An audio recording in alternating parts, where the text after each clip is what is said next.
I had my Lions Club chaplain pastor called me at 5:45 and said he couldn't make it. So if you'll allow me to, I'll do the invocation, and we've begged somebody else to do the pledge. So if you don't mind, I'm going to come up front on the podium and start.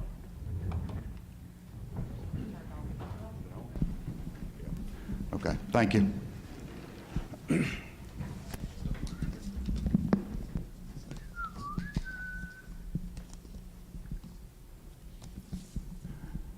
Okay, Heavenly Father, we come to you today asking for your guidance, wisdom, and support as we begin this meeting. Help us engage in meaningful discussion, allow us to grow closer as a group, and nurture the bonds of community. We ask this in Jesus' name. Amen. Okay, and then if we could, we've asked Lynn Arnold to lead us in the pledge. Come on up, Lynn. I know, but you wore your red shirt. Might as well have it up front. I pledge allegiance to the flag of the United States of America and to the republic for which it stands, one nation, under God, indivisible, with liberty and justice for all. The veterans. Thank you, Lynn.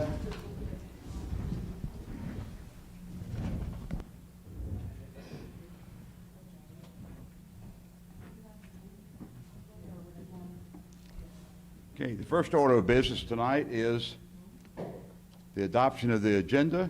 Is there any subtractions or additions to the agenda, or can we have a motion to adopt the agenda? So moved. All right, to adopt? To adopt. To adopt? We have a motion and a second. All in favor, say aye. Aye. Are those opposed? Okay, the agenda is adopted. Then we move down to the consent agenda. And for those folks who are here, if you have an agenda, it lists those things that we talked about on Monday night. And if the council agreed with those things, then it goes on the consent agenda. And if you have an agenda, you can write down what they are. So I need a motion to approve the consent agenda. Okay, we have a motion. We have a second. Second. Those in favor say aye. Aye. Those opposed? Okay, consent agenda is approved. Okay, and then we'll move to our various departments. And I think the first one will be the one with the discussion, obviously, from Monday night. But now we'll go to Planning and Development Committee report. Linda Dodd, who was not with us Monday night, she had a death in her family. We're certainly sorry for that. Thank you. And you're on. Okay, thank you, Mayor. Okay, so tonight we're going to continue talking about the zoning amendment, section number 119 through 221, the PVU Planning Herbal Village District. And at this time, I would like to call Tim Prater up. And Tim has been working diligently on all of this. He's trying to answer emails and questions. So I'm going to turn it over to him and let him give us the information that he needs to let us know about. It is? Oh, sorry. I had it over here, didn't I? Thank you, Mayor and Council. No. A couple of things. I'd like to apologize for not being here Monday night. Had some out-of-state business that had been planned for a while, and just had to do it. Is your mic on? You good? Yes. Okay. Get a little closer to it. Well, You got it. Sorry. can you hear me now? Can the folks in the back hear now? Okay, we got a thumbs up. Second, there was some discussion Monday night. I did watch the YouTube video about the reason we had to, or y'all had to discuss it Monday night. And I'd like to reiterate what the city attorney said.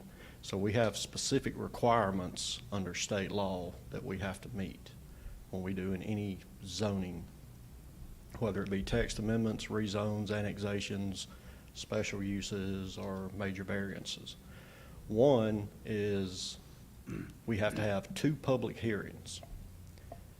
Second is we have to advertise it. So we have to advertise it between 15 and 45 days before the hearing. So we posted the advertisement here at City Hall on June 30th. On July 10th, we ran the ad in the paper. The first hearing was before the Planning Commission on June 28th. The second hearing was scheduled for August 8th, which was Monday. If y'all hadn't have discussed the case Monday, then would have potentially been in violation of the zoning procedure law. So that's why it had to be discussed Monday night. It couldn't be tabled. And with that being said, I think all y'all have the latest and greatest version of this. And I know y'all had some questions for me, and so I apologize for not being here Monday night, but whatever questions y'all have, I'll try my best to answer. I'll let everybody else go first, because you and I know that I got a lot of questions, so I'll let Yes. everybody else go first. And also, the applicant's representative is here, if y'all have any questions for him. Well, that's not an applicant yet, right? The proposed applicant. Yes. Yeah, okay. I think you should go, because you'll probably take care of most of ours. Are you guys okay with that? Sure. Sure. Okay, yeah, let Melanie do Gee, thanks, let Melanie do it. it. You've got more questions, I think. That's good. I do, and just so that everybody at home on YouTube is watching, because as of 4 o'clock today, 147 people watched Monday's meeting, so this is a very important topic to our city and to the people, and so I think we should really, and we already have taken a lot of time, we've gone back and forth a lot of times, but when you're dealing with something that's gonna affect as many people as this is going to potentially affect, you know, I think we should take our time and make sure we go through this Yeah. quickly, and I again. watched it twice, so it was probably 144. Okay. But, so there's still some questions that from Monday didn't, because a lot of this, and I want to say that if you're watching at home and you have the version from previously, the numbers are not going to line up. So when I call out a line number tonight, it doesn't match up with anybody's previous Right, copy. and that version is on the website. Oh, this one's on the website? Okay. Yes. So one of the things that we didn't discuss is, it says that, line 13, that a planned urban village district is intended to encourage and accommodate high quality. Can we just define what high quality is? What's the difference of high quality in this versus any other development we've had in the city? Well, it encourages high quality. It's not a requirement. It just, and, you know, all of that will be in the site plan for y'all to review before any zoning is adopted. So that's one of the things that we put in the design criteria that y'all will be looking at if a applicant does So apply. we're looking, when they bring their site plan here, we're looking to see if this truly is a high quality product. Right. Okay, And at that time, y'all can make suggestions or conditions. okay. Just, Melanie, just for the audience, we have had an ordinance in place for quite a while. We put a moratorium on this type of development until October, and this is the ordinance that we have tried desperately to work through to make for a better development for our city. So it's a replacement. It's not something that we just threw in there now. So. Right, yeah, because it Correct. actually says up here that, on line 8, that this, we're deleting section 119 through 121 in its entirety and replacing it with, and then that's the document we're working on now. Correct. Right. This is just a personal question for me, because I'll be honest with you, I don't understand what this means. Throughout this document, it keeps referring, it'll say combinations of retail, cultural, public, or for cultural activities. Can you kind of explain what cultural activities and what that is? And what's different, again, in a PUV versus any other development we have? We've gone a lot with this cultural theme in here. Right, and a lot of that was carried over from the previous Okay. document. That's not anything new that was added. Okay. But to answer your question, you know, any kind of, like when we have our Grooving on the Green events or So that's stuff like considered a that. cultural event? Yeah, that would Okay. be, Gotcha. Go down to line 50. And the word substantial is used several times throughout this document. how can we define substantial? And is there a formula or a percentage, and who's going to determine if if there is substantial deviations, if they are substantially conforming?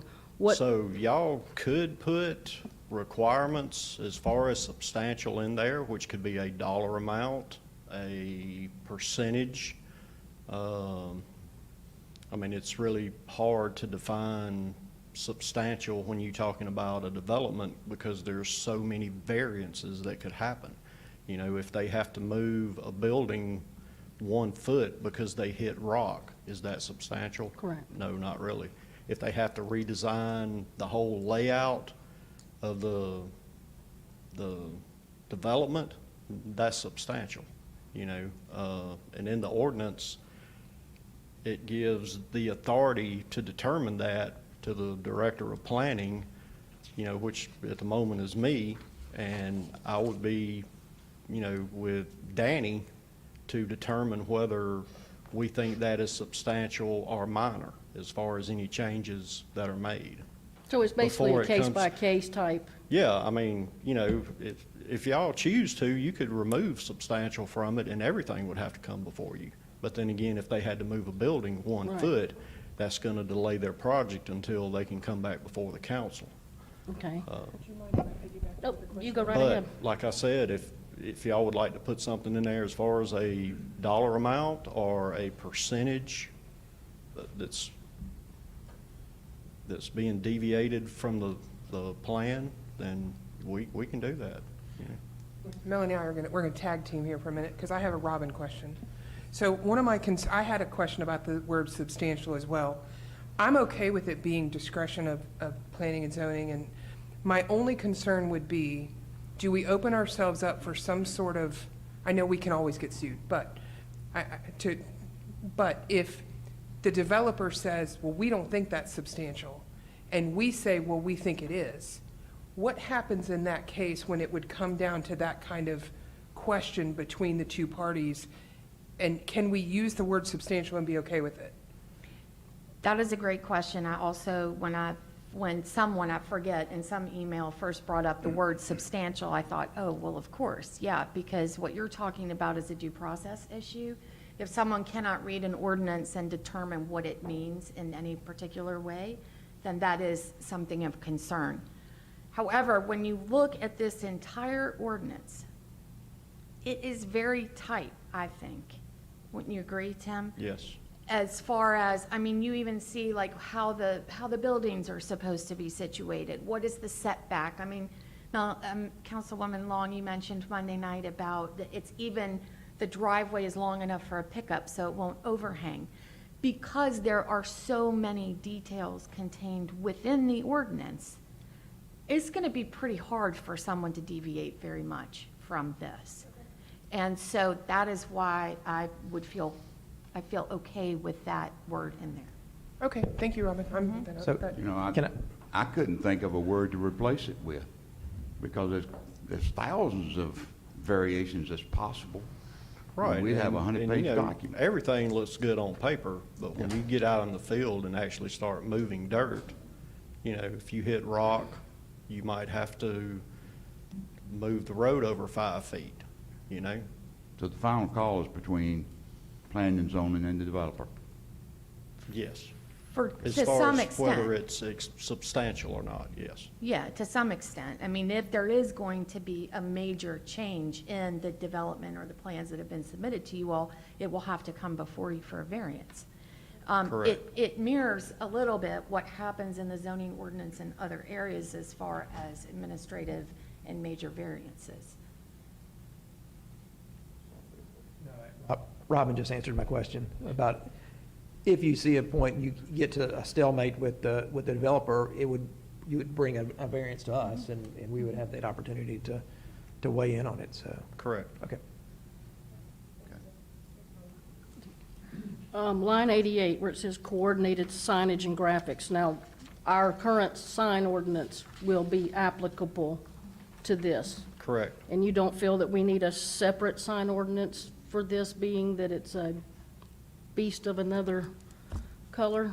Or do you think that our current sign ordinance I think our sign ordinance is adequate to cover this. I mean, if y'all would like, we could always add that they would have to submit a master sign plan. Tim, wouldn't they have to do that anyway?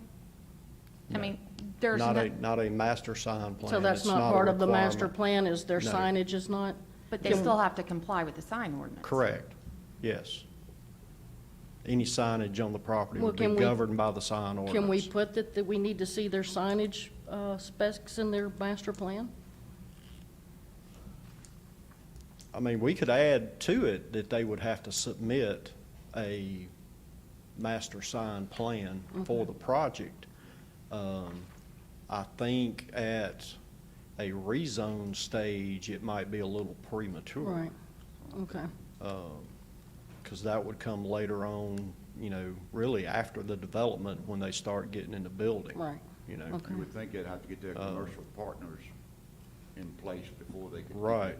Right, but you want to make sure that they're going to be in, I'm just saying, is the sign ordinance we have now, the materials and all that, going to be conducive to what they're trying to do in a, Yes. okay.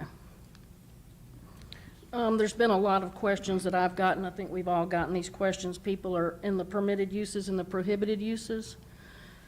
For instance, we're going to allow spas and salons, but then we're going to prohibit personal services, and people are saying, are spas and salons not personal services? And then I can go and get my hair and my nails did, but I can't go get my tooth filled or talk to my CPA.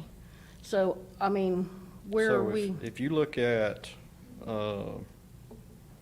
line 113, where personal services are,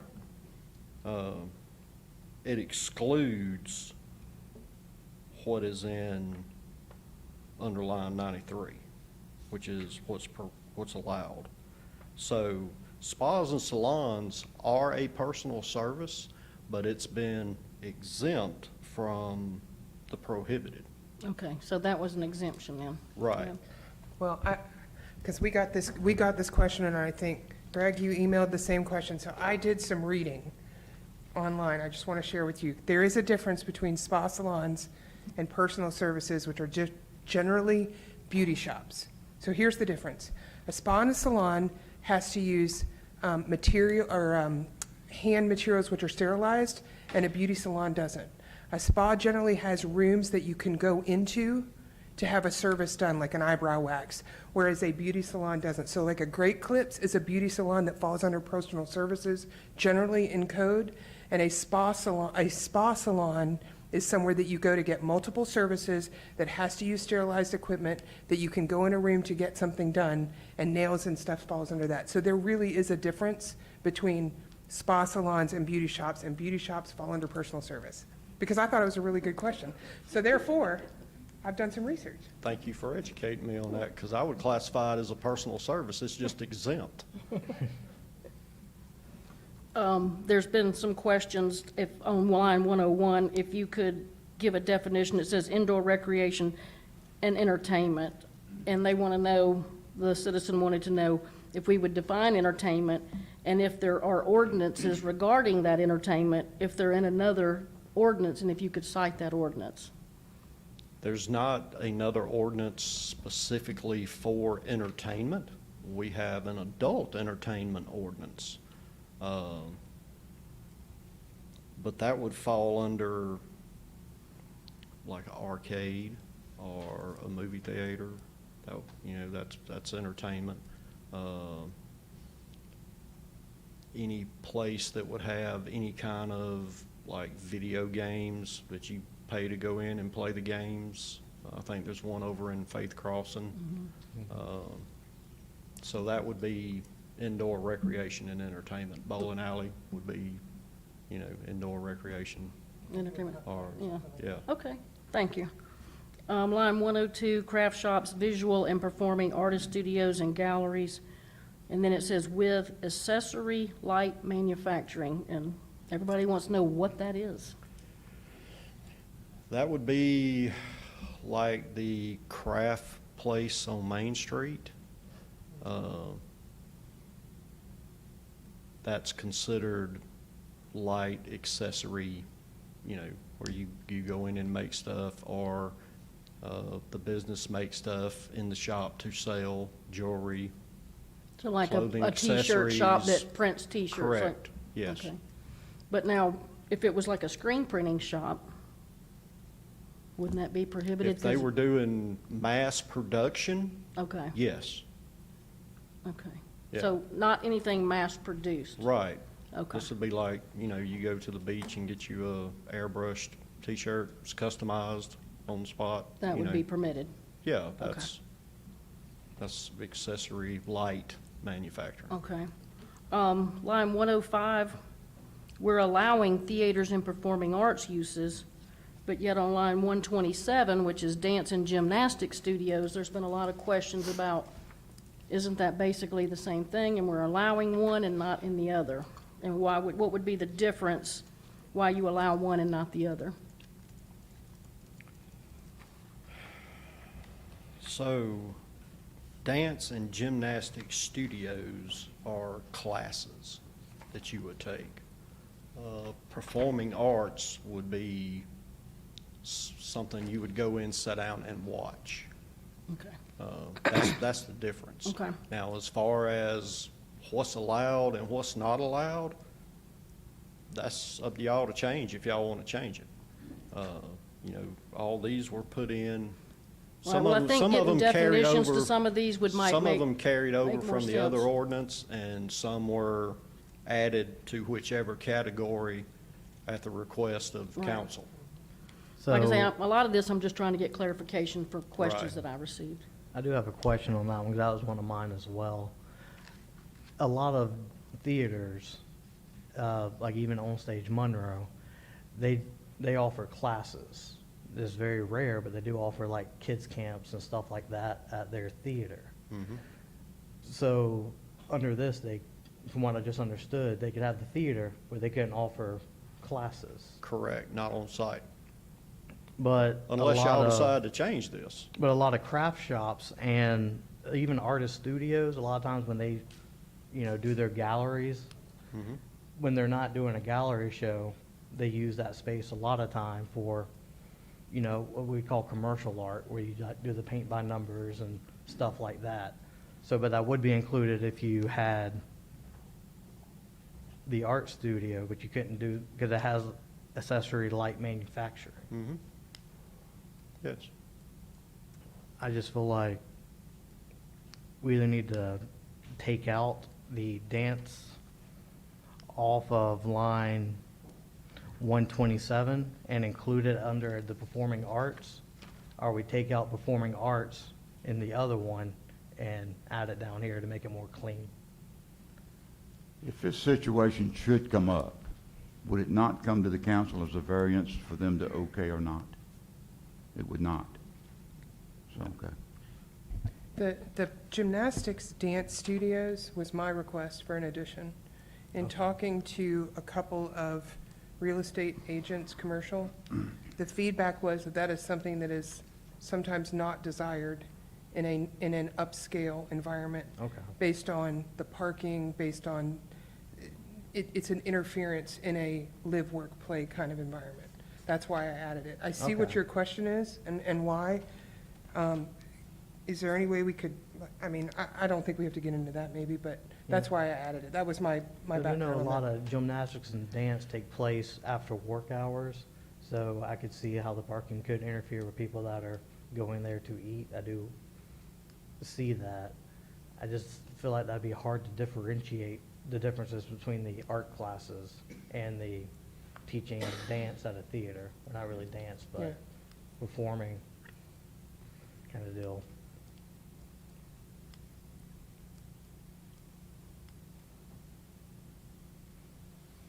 Okay. So we want to keep the dance gymnastics studios on the restricted list. I feel like we would then have to take off performing arts studio.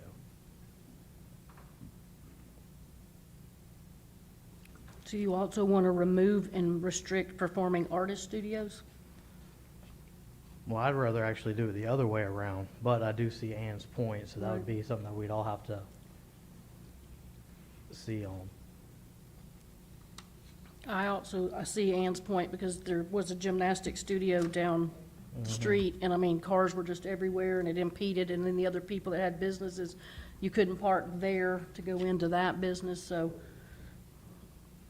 I agree with Ann on that, but I see your point I as get it. well.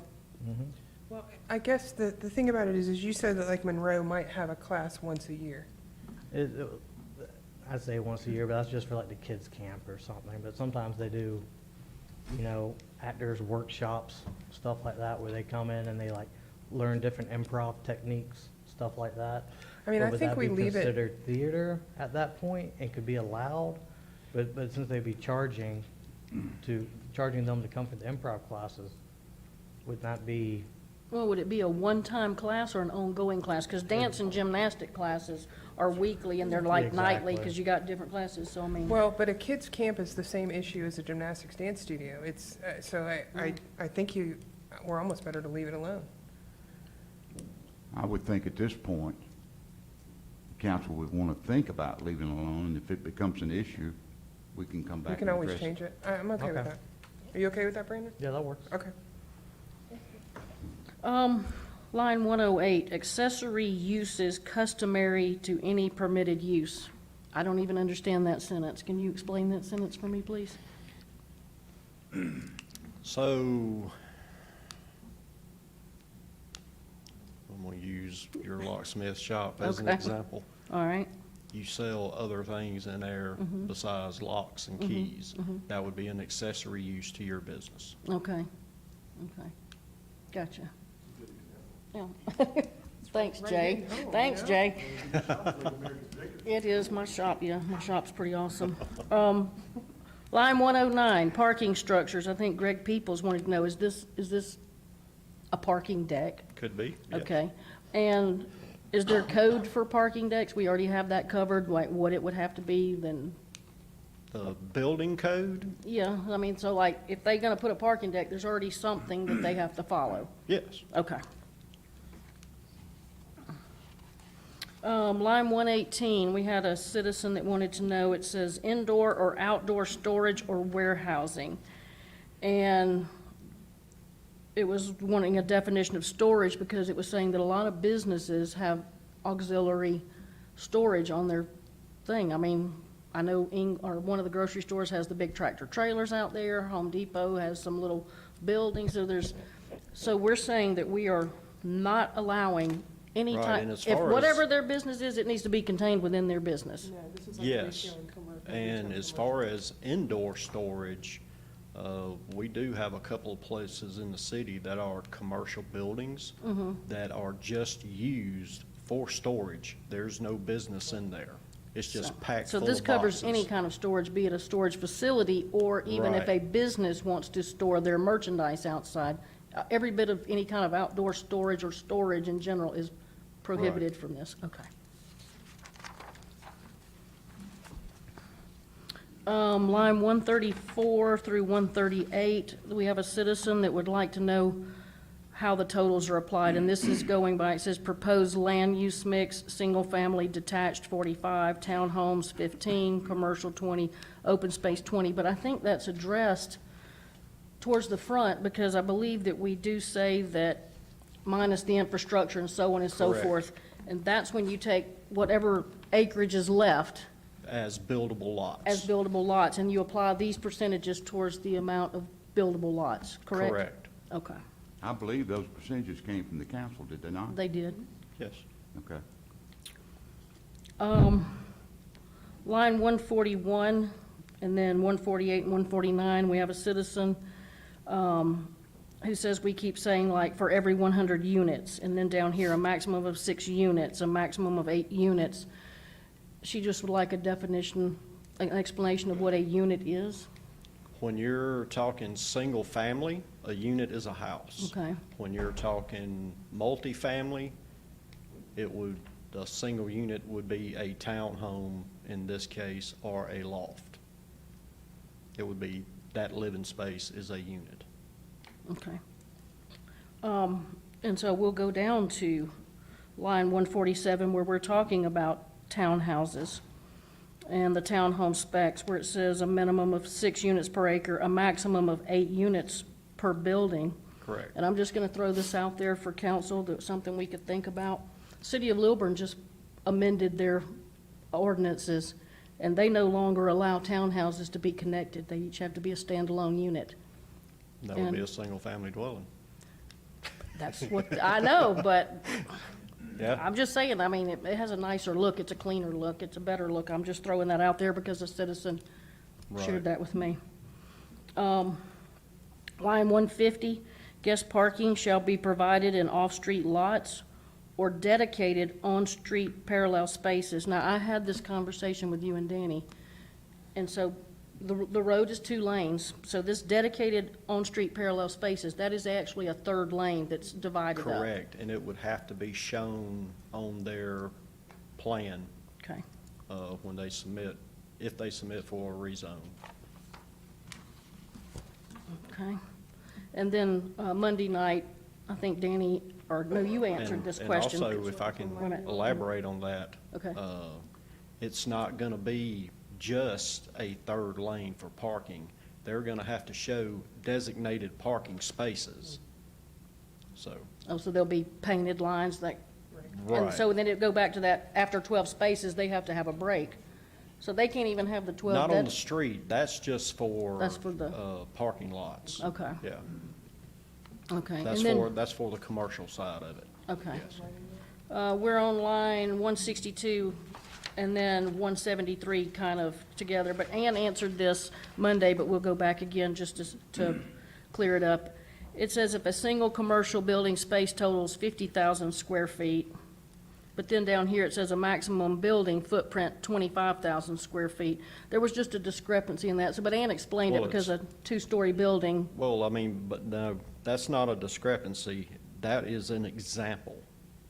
That's why it says, that is if a single commercial building space totaled 50,000 square feet, a maximum of 25,000 square feet of loft units could be provided on a single floor. So that's just an example of how to do the math. right, but down here, the footprint, so that 50,000 square foot building Is an might only example- have a 25,000 square foot It- footprint, I mean, Max, 25,000. it would only, yeah, it would have a 25,000. That was just put in as an example. I'm just saying, to though- do the math. I was, she was trying to, I think where we're going is that the bottom floor can't have more than a 25,000 square foot footprint. Correct. There can be multiple stories. There's a max in here, and if it's a 25,000 first floor footprint, then you can have also 1 floor of living space, also 25,000 square feet. But the whole building can be more than 25,000 square feet. No. Just not the ground floor. No. So whatever your footprint is of your building, if it's 25,000 square feet, you could only have 12,500 square feet of loft space. It's 2 to 1, Right. right? So How it big wouldn't can- be How big can the bottom floor of a building be? 25,000 square feet in a Okay. single building. okay, so then your example says that is, if a single commercial building space totals 50,000 square feet, a maximum of 12,000 square feet of loft units could be provided on a single floor. Correct. Correct, Okay, which now is that I read it half. out loud, I get it. Yeah. Okay, Which I'm is- with it now. which I is got, half hey, of I read it whatever. out loud and now I got it. I'm Okay. with you. Okay.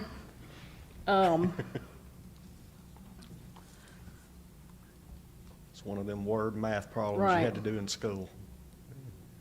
Line 180. This is from a citizen as well. Buildings fronting streets, principal drives, or travelways shall have no more than 1 row of parking in front of them. This citizen wanted to know, does that apply to both commercial and residential? No, that's commercial. That's commercial, okay. Line 182, nobody could define this the other night, so we're glad you're here. What is That don't mean pedestrian? it'll get defined. What is pedestrian scaled open, and you left out the word spaces in this.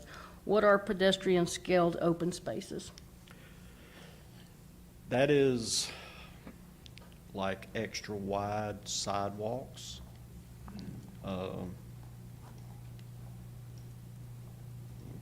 verbiage.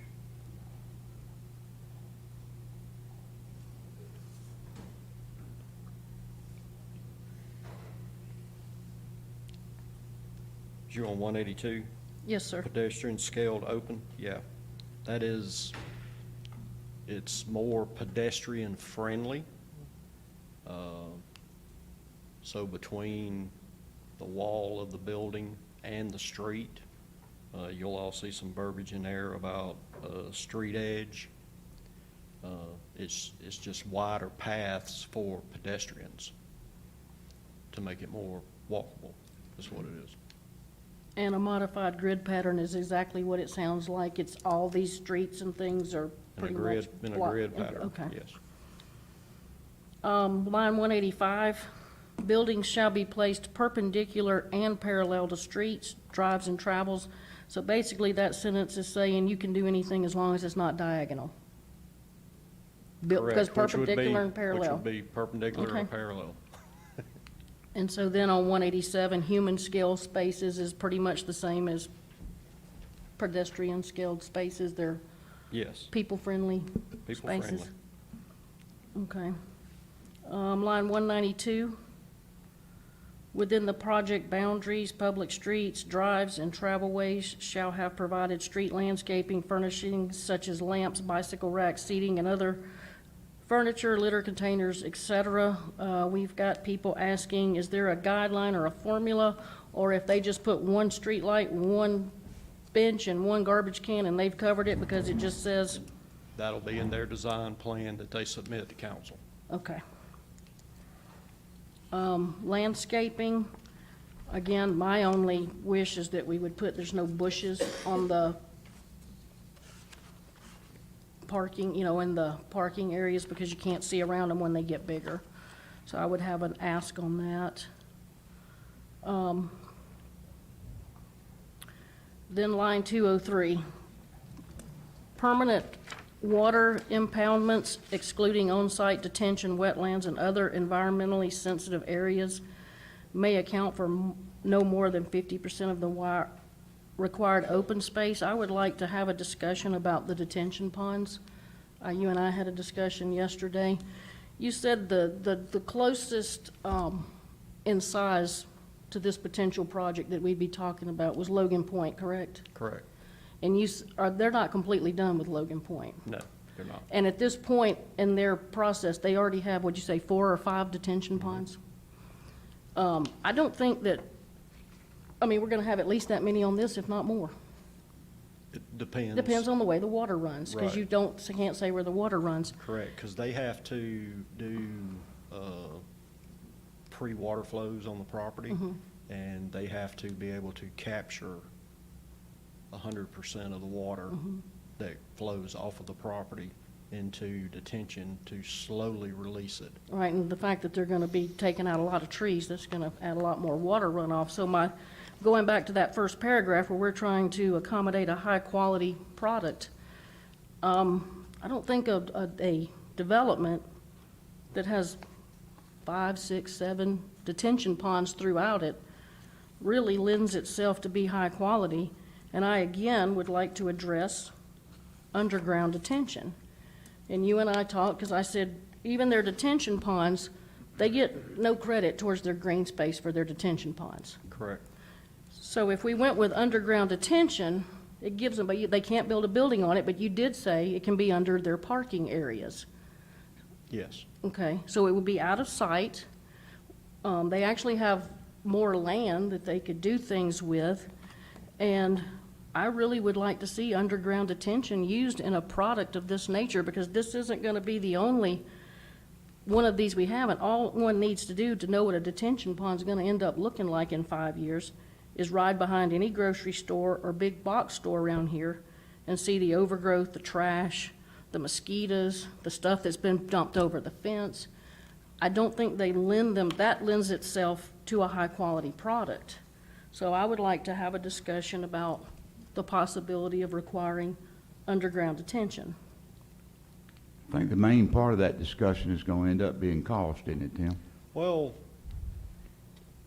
as far as the commercial part of the property, it's probably more feasible than on the residential side, just because they can, if topography allows, to put it under parking, you know, not parking the garage. You know, you can't build a structure on top of it, but you can pave over it. On the residential side, if you have a detention pond that's out on the back of the property near the woods, I don't think it's really feasible to put in underground detention, because it's very expensive to do underground Well, detention. can we require that the, But y'all could definitely, you know, put in opaque fences, because right now we just require chain link, you know, in our development regs to go around detention ponds. They could do shrubbery, you know, around the opaque fence, just to make it less noticeable. But I don't think underground detention would be feasible Well, is- in the residential part of the development. right, well, then can you do a mix that their commercial part has to use underground If- detention and if their that's- residential use if that's above? what And then we y'all put the wanna do. restrictions on how they do it? The thing is for me and the citizens of Loganville, the cost is not the city's issue. That's the developer's issue. It is Correct, not but- our issue to take correct. care and look after his bottom line. Because I've just run some numbers, and there's a lot of money to be made in this project, so. Well, I mean, and I totally agree, but you also have to weigh the balance of, are you gonna cost a project out of existence by putting so many requirements on Right. it that it's not feasible to do it? Right. Like I said, I believe it is feasible under commercial, because they have done it in commercial in Loganville before, you know, in front of Chili's and Starbucks. They have underground detention that they paved over. That's their parking lot. At Old City Hall, we had underground detention, you know. But as far as residential, I don't think it's Okay. feasible. Well, I would be okay with that if we did it in the commercial area, if we could require underground detention in your commercial. And then if we used the ponds in the residential, but then we get down to what kind of fencing and that they have, and, you know, it's gotta be maintained and I don't want anybody to see it, Right. you know. So anybody have thoughts on that? I have Well, it will fall under their covenants for their HOA, so they would be responsible in maintaining it. Is that a code enforcement issue if it was to be reported? Yes. You can't hear you. What did he ask? Don't forget your mic, Jay. What did you ask, Jay? I just asked if it was a code enforcement issue, and he said yes. And also, stormwater department, you know, they have to check, I think it's 20% of all the detention ponds in the city every year, and that would fall into their inspection list. I have two questions. It says excluding on-site detention. Do detention ponds count as part of the infrastructure percentage? No, Is it, so where is the percentage of the however many detention ponds they need? Does that count as part of the residential and townhome percentages and commercial percentages? no. Where does it count? I think they can count 50% of it in, I think it was green space, but maybe not. Talking about detention ponds, because it says they're excluded. Yeah, they're excluded out of their infrastructure, Yeah. because that would be just the pipe Okay. itself and the streets. So it goes into their green space tally? Yeah. Okay. What kind of expense, and I know you don't know exactly, but how much more expensive is it for a commercial entity to put in underground detention versus a regular detention? 50%? I mean, how much more are we talking? What kind of burden are we talking about? You probably looking at 150%, Okay. if not more, Okay. because it's all pipe. It's not digging a hole in the ground and putting in a head wall. It's Okay. all pipe that has to be connected and welded together. So is it It's safe to expensive. say that if they could build parking lots on top of detention ponds, that would give them more space that didn't get put to green space, which could mean more residential townhomes, et cetera? No. Can't put a building on it. No, I know. I think what he But, said. but if you think about it, a detention pond takes up space. If the detention pond is under a parking lot, which would have to be there anyway. That would free up more space to be used towards their percentage. I mean, I know they can't have more townhomes, but it's still, do you know what I'm asking? I know what you're asking. Yeah, it would not, because they have to take their total acreage, subtract all of their infrastructure out of it, Right? and then divide it up. So it wouldn't matter where the detention pond is, you're still gonna have that same number. So whether the detention pond is visible or under parking, it still goes towards their green space number?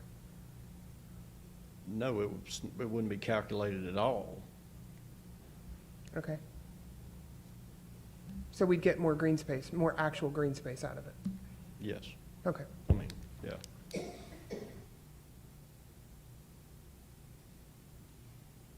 And they could actually get more parking out of it. Y'all have any thoughts?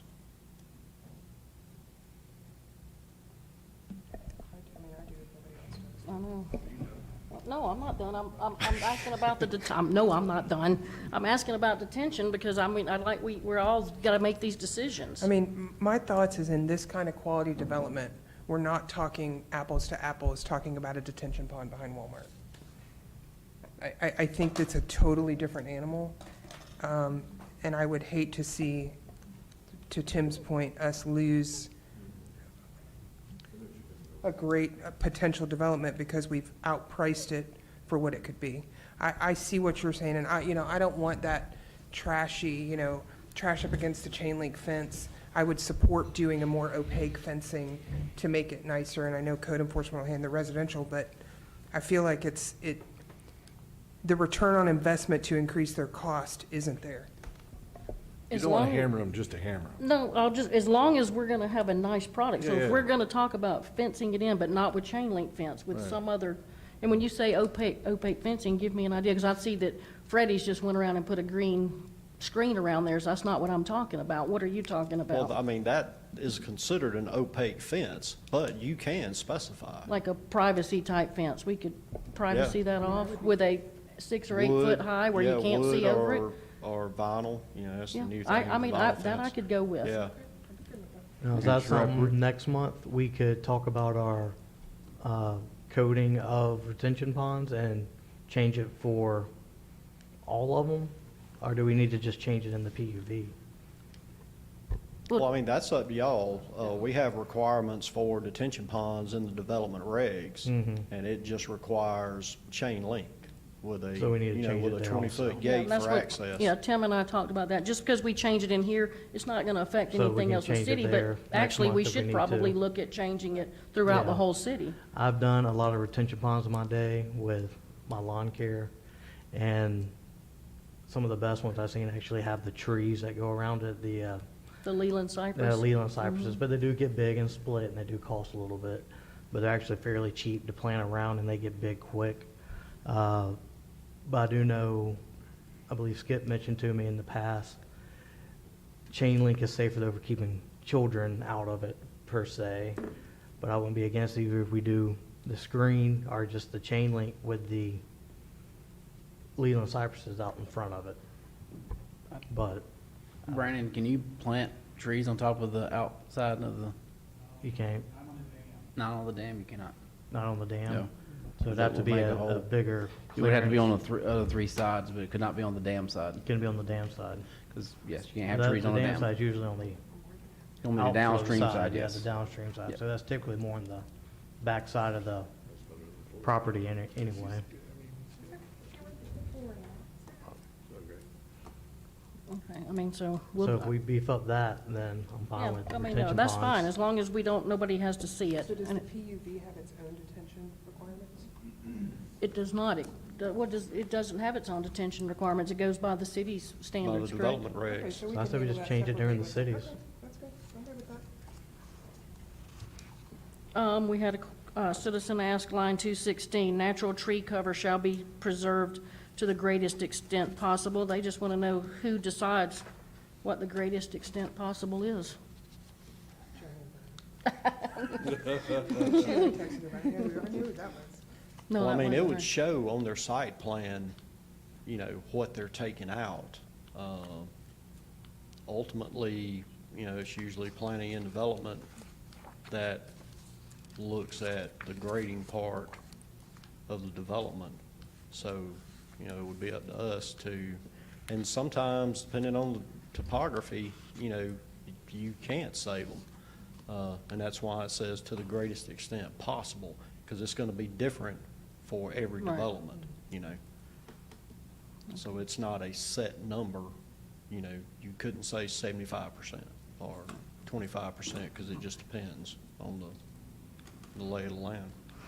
And then most of my other questions, we kind of got worked out Monday, and you made changes in the document, so when I read those today, that's why I'm not addressing those. So yes, Jay, now I'm done. I gotta tell you That something. was it?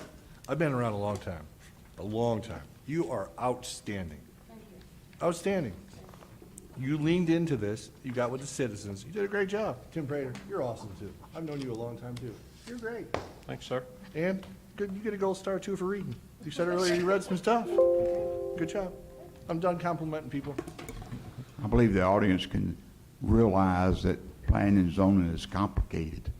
Oh. A lot of different issues, depending on the land, depending on the cost of a project, if it's viable or not. I mean, it's, we're just glad to have, we got a department that can keep us in good shape. Thanks, sir. Okay, any more questions from anybody else up here? All questions answered? Okay. All right, does that address all the email questions that's come in?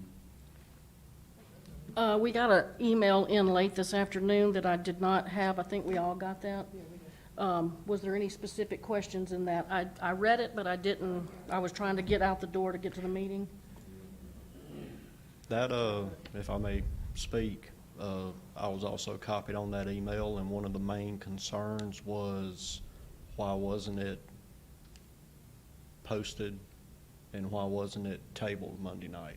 And that's why, in my opening, I explained we have to follow the zoning procedure law, and it was advertised as a meeting, so it had to go through.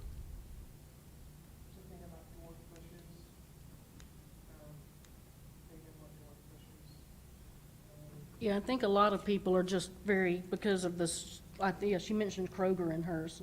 Like for me, at Dick's, those bushes that they have, they get too big, and so you have to pull out halfway into the traffic to see, and I think this citizen said that it's that way at Well, Kroger. in this So- ordinance, it requires shade-type trees. But that doesn't say they can't put bushes, so they might choose to put bushes in.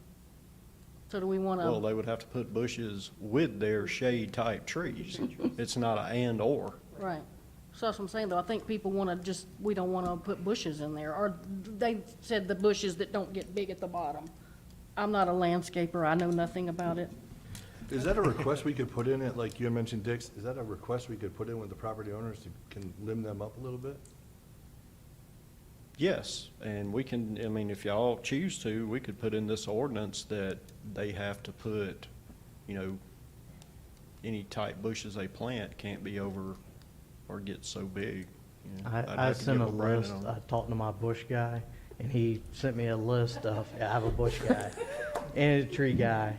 And they sent me a list of trees that grow naturally in our area and that are easily available, that root ball will be contained in 6x6, and they won't produce bigger size. They'll stay a manageable size. I have one at my house.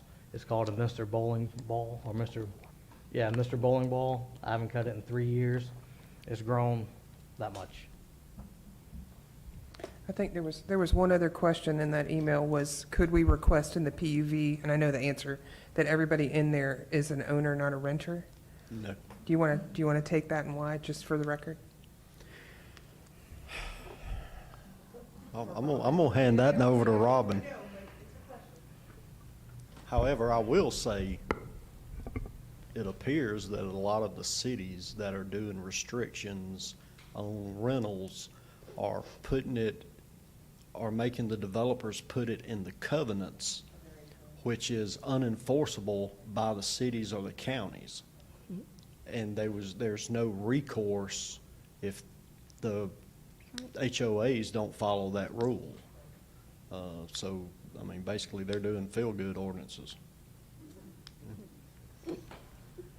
I agree with Tim. I mean, that's the only way. We've discussed this a lot of times, and just to repeat for everyone, the city cannot, through a zoning ordinance, restrict whether or not the residence is owned or rented. And not only, and, you know, there are several reasons why. It's basic, you know, constitutional law, the right to use your property as you see fit within the laws of the jurisdiction. There is actually a Georgia law that prohibits a rental registry. So there is no way to keep track of it, to Tim's point. Even if you put it in an ordinance and say that there's a limit on, that the covenants have to contain some sort of percentage limitation on what's available for rent, it's unenforceable all the way around.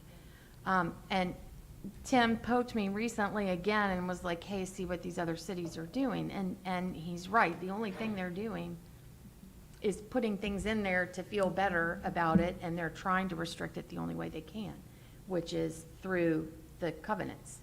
And you can do that in conditions of zoning, but you can't enforce it. Well, and the reason I ask is because when we all got the email, that the person that sent it has admittedly said, I haven't been involved, I haven't come to the meetings, I just saw this on Facebook, I have a lot of questions, so I wanted to kind of put that out there again, just as a reminder, so thank you. Oh, I'm happy to answer those questions. I believe it's also true that the city cannot determine who is buying and who is renting, Absolutely. I mean, because there is no registry and we're not permitted to have one. And HOA can, but I think most of us realize that most HOAs are not going to go into the enforcement role. They catch enough grief as it is now, but it may happen, but most I don't think would. yeah, I mean, it would require an HOA, I mean, theoretically, to sue one of its members. Yep. And most HOAs don't have the funding or the will for that. Okay, anything else? More discussion? Okay, we've already had our 2 public meetings. We will open it up after this meeting for public comment. But at this point in time, I guess we'd be asking for a motion as to what the council would like to do in regards to the PUV ordinance.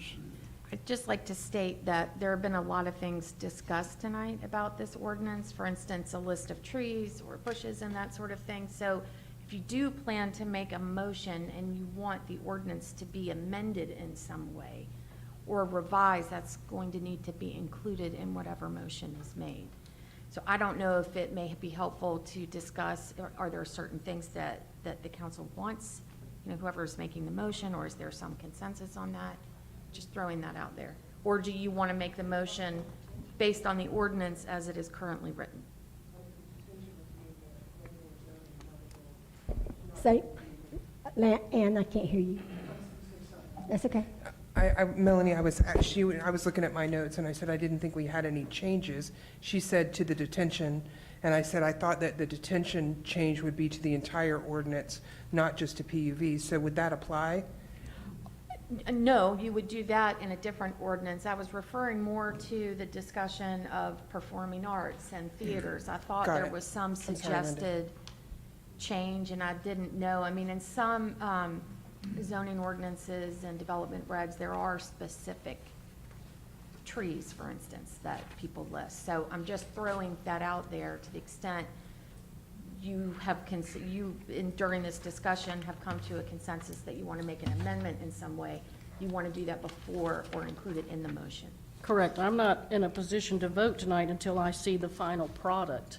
So we have talked about the trees and the bushes and some other things. They were minor changes, but until I can see them and read them, I really don't feel comfortable voting on something. Well, and that's just the point. If you are going to make a change to it, or there's going to be an edit, you've got to vote to make the edit, right, tonight in the vote, or you don't vote. Does that So make now sense? we have to go back and list all the changes we want to make? I don't think we had any changes, though, because all the things you asked for Okay. were for clarification. The only thing that I think was the detention pond, and then I had a note from Monday about removing the balconies, something about trees in the balconies. I had a, That I had, guy, I'm sorry. Yeah, no, I that- had a that- question on that. Did we decide to leave that one in? Yes, because the way it was explained to me, that's just on the list, and I highly doubt they're going to pick that option Perfect. No, anyways. that was just some notes I So- had from Monday. Okay. Okay, so that I'm understanding, so we're not really making any changes to this. Right. But my concerns about detention, we're going to address through the ordinance or the, whatever you want to call it. The building Development code. regs. And when will we do that? Because we need to make sure that's in place before an applicant applies for this, because it would be grandfathered in the way it currently is that not true, if we change it? Because it's wrong land. Correct, and the development regs do not have to go through the ZPL process because it's not zoning. That is a totally separate ordinance than our zoning ordinance. So that would just come before the city council at, whatever date y'all want me to make the changes and bring it to you. Tim? What? Could we make it as part of the motion to change the detention pond to wood fencing in the PUV motion? Or as a separate motion with it? You'd have to do a separate motion, and one question for you, I cannot remember how this moratorium is worded. Does Till it, October. right, That's but what I was about to say. does it automatically expire once you adopt a new No, PUV? it does Okay, not. so you've So- got time. So you could approve it tonight, but the moratorium, nobody could file for this until the moratorium expired, which was October or something. Or it was voted to. Or you could lift Yeah. it tonight, right? But if you keep it in place, But if we keep it in place You can until approve- we have a chance to redo the detention ordinance, then we're still good. that's correct. But y'all- if we were to approve this tonight, lift the moratorium tonight, they come and they apply, then they're grandfathered in with our current detention That would be ordinance. correct. That is correct, okay. But if you do not lift the moratorium tonight and approve Correct. this, have on the September agenda for retention ponds or detention ponds, I think that's the way then, we do it. Yes, Let's approve correct, Tim? this. that's Correct. Approve this, and then leave the moratorium alone, and then deal with detention in September, or even at the retreat, if it's just a wood fence.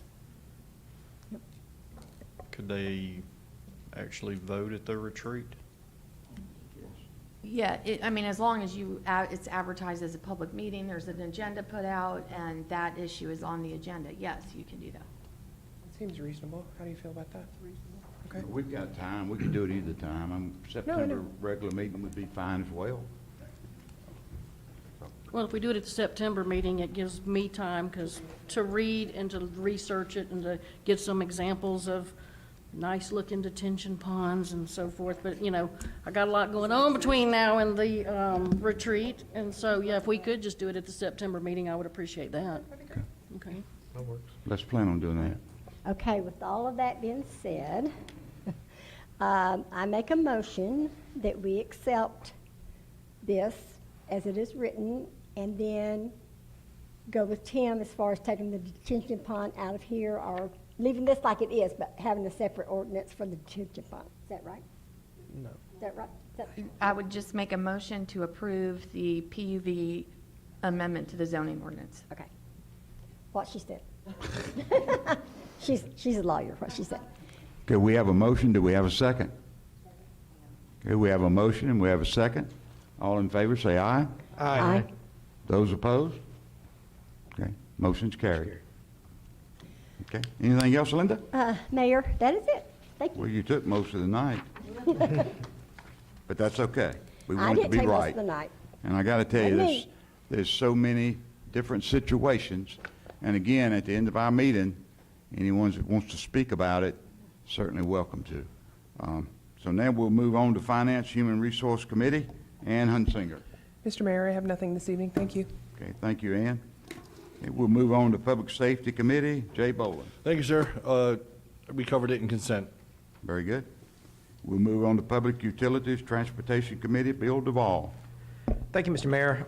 We left one item on the agenda for the night. That is the letter that we presented Monday night This is our letter of support to, for the State Route 20 project, where we are supporting the relocation of Tommy Lee Fuller to improve that project.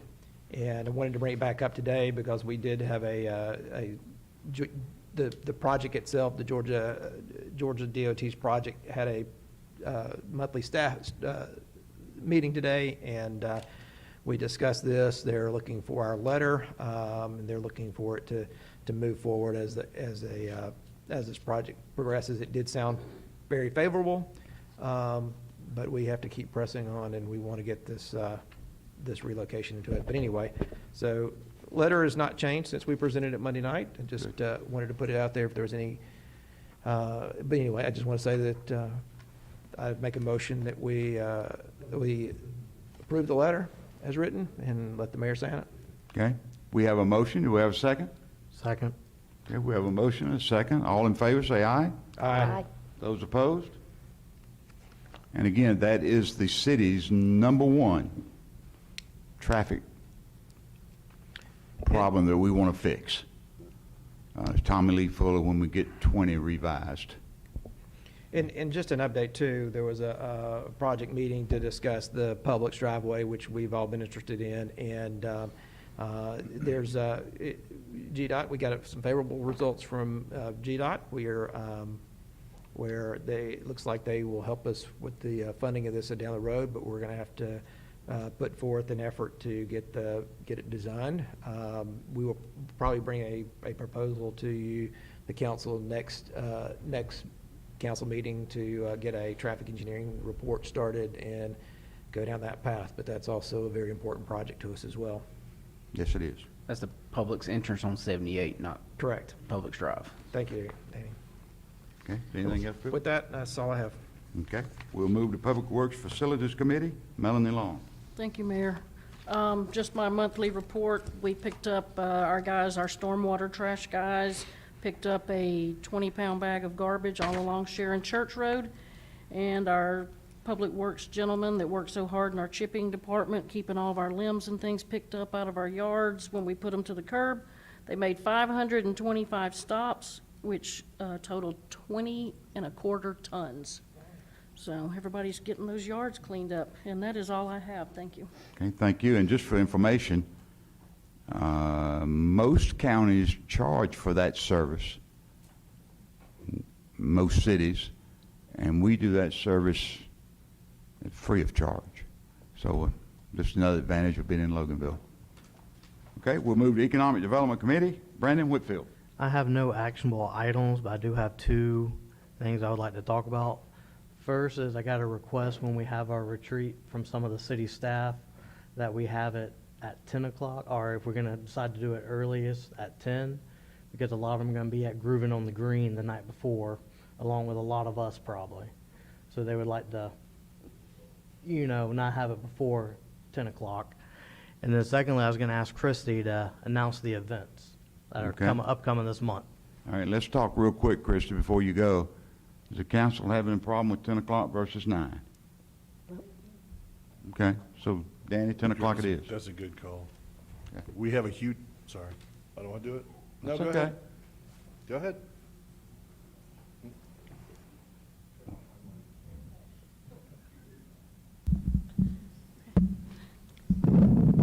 Good evening, everyone. I'd like to invite you all out next Friday night to Groovin on the Green. We have a Prince tribute band coming out named Purple Madness. They were highly recommended to us, and we're expecting a large crowd, so I highly encourage you to bring your chair out early and set it out if you're planning on joining us.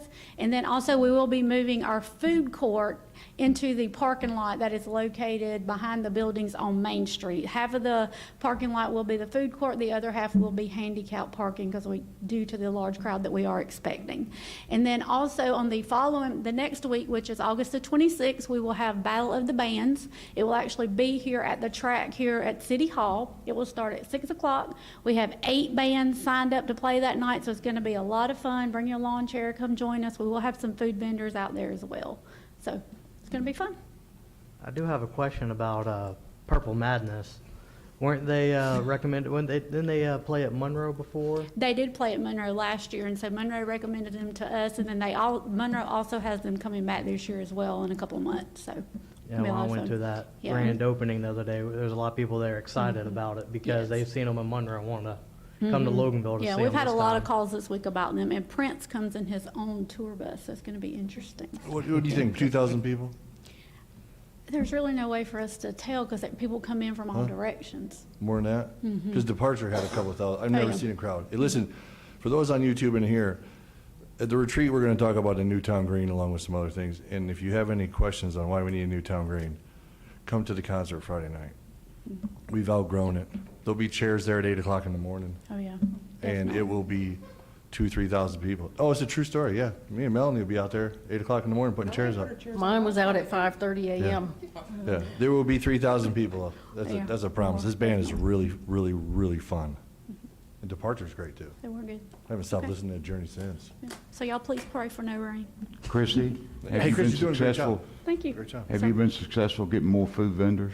Yes, sir, we have 12 vendors coming. Good. How many we Yeah. had at that last concert? Because I think we had like 8 total, Okay. including the It was ice cream. troublesome at the last concert. It was, and then we troublesome. had one that didn't show up, so that kind of hurt us as well, so, yeah.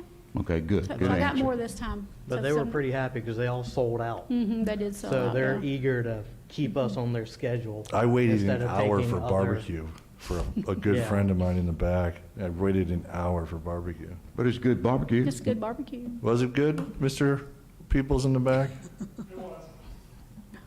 Yeah. I didn't get a sandwich. I think that was Johnny Knuckles, wasn't it? Yeah, they got an award this afternoon from Chamber of Commerce as being the member of the month. Oh, cool. So they're doing very well. It's just amazing how far you've taken the town green. Like I said earlier, I've been around a long time. We had Gert and the Broken Hips 10, 12 years ago, and now we got Departure and Prince, and there's 3,000 people, and it's crazy. It's crazy. It's a You lot of did a fun. great job. Keep it up. Thank you. Have fun. It's because you got a new city manager. Whatever. It's Christy and Robbie. Right? Christie, you want to answer that and tell them the Yes. truth? It's us, but I'll give him credit. I'm just kidding. Christie, are we still doing the food trucks different lineup? Yes, we are. So we are going to change the food trucks for how they set up. What? I said that already. Would you Mr. tell them how Rob- it's going to be set up? I did. Bar and behind the building. Mr. Roberts, do you They're have gonna be upset. T-shirts for the T-shirt gun? We are out. That's terrible. Yes.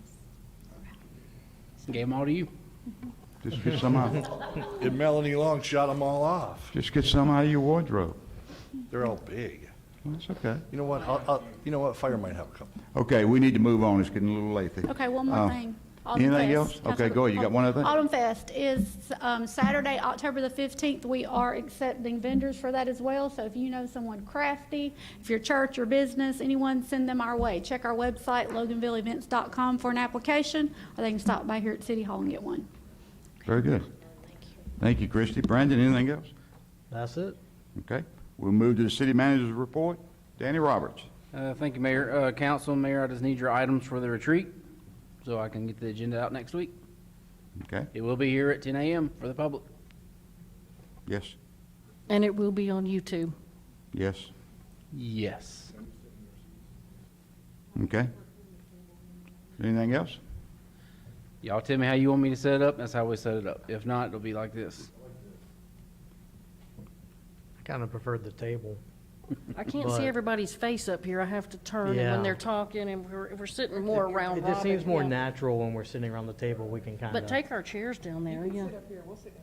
Yeah. I think it worked very well the last retreat, honestly. Yeah. Okay. We'll move to the city manager, city attorney's update. Robin Webb. I've done all the damage I'm going to do tonight. I have no actionable items. Somehow I don't believe that. But anyway, appreciate you being here. And she was here early because some people gave her a hard time about being here just a little late on Monday. So she adapted.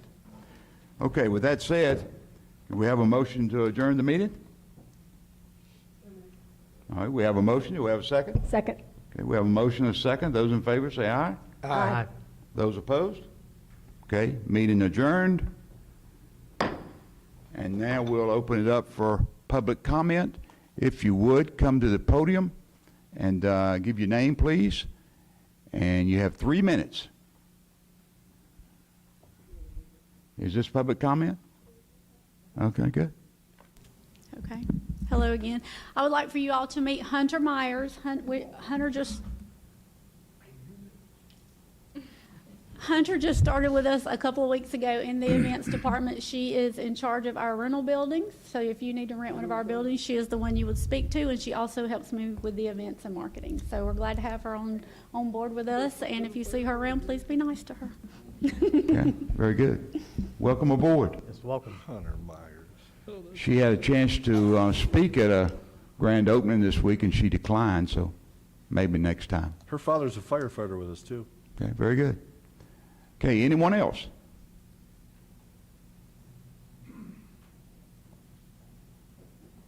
Thanks, Mayor. Yes, sir. My name is Shane Lanham. I'm with Mahaffey Pickens Tucker LLC in Lawrence. Yep. There you go. Nope.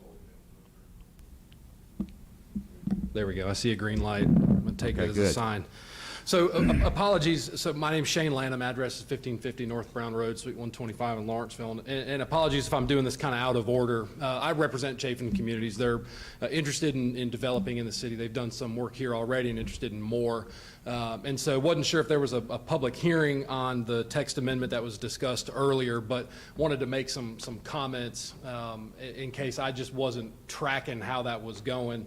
The only comments we'd offer, to the extent council is still considering that ordinance adoption, there were two provisions in there that we would just wanted to respectfully offer some comments on for consideration of council.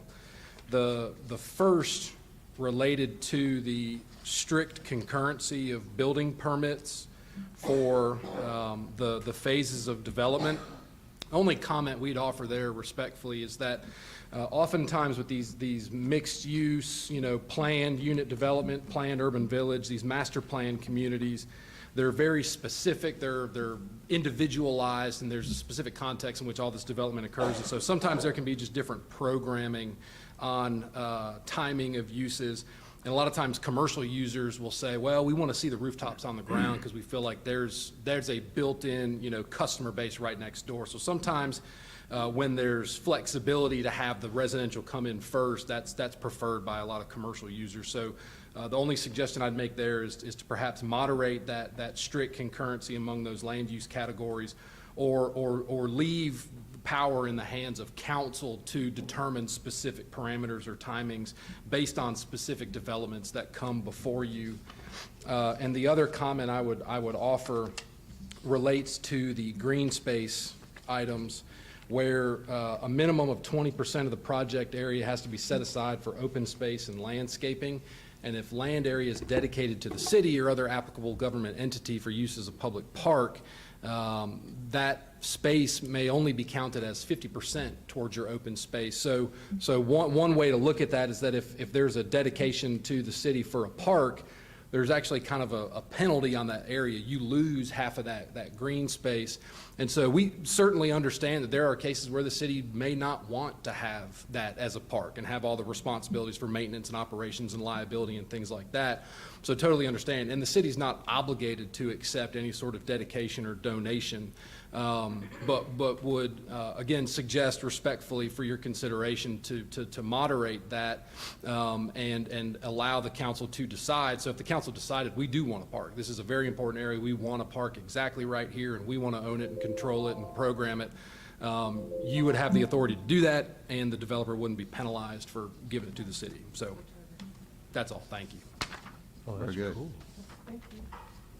And again, just for the audience, the reason why that was discussed in the ordinance is we don't want to be in a situation similar to what we got at Logan Run, where they're building the apartment and now they built the houses now. The front is dedicated to commercial, and you don't see commercial on the front, except that they are starting to build a gas station convenience store on that corner now, right across from Meridian Park. That's the reason it's in there, but the council may have to make those choices down the road. Thank you, Jane. Anyone else? Yes, sir.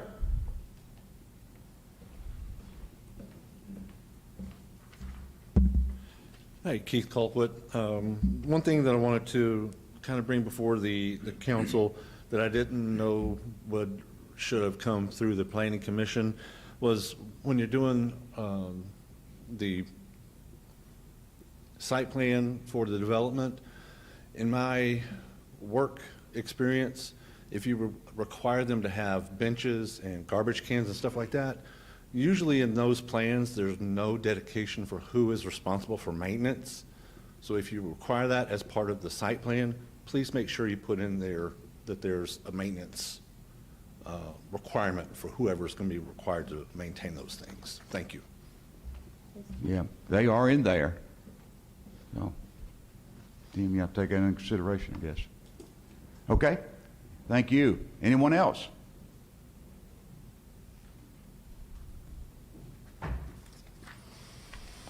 Okay, I know it's been a very long, did you want to speak? Okay. When a big guy moves, you have to pay attention. I know it's been a long night. We appreciate everybody being with us, and hope you have a great rest of your evening. And thank you for being interested in your city. Have a great night.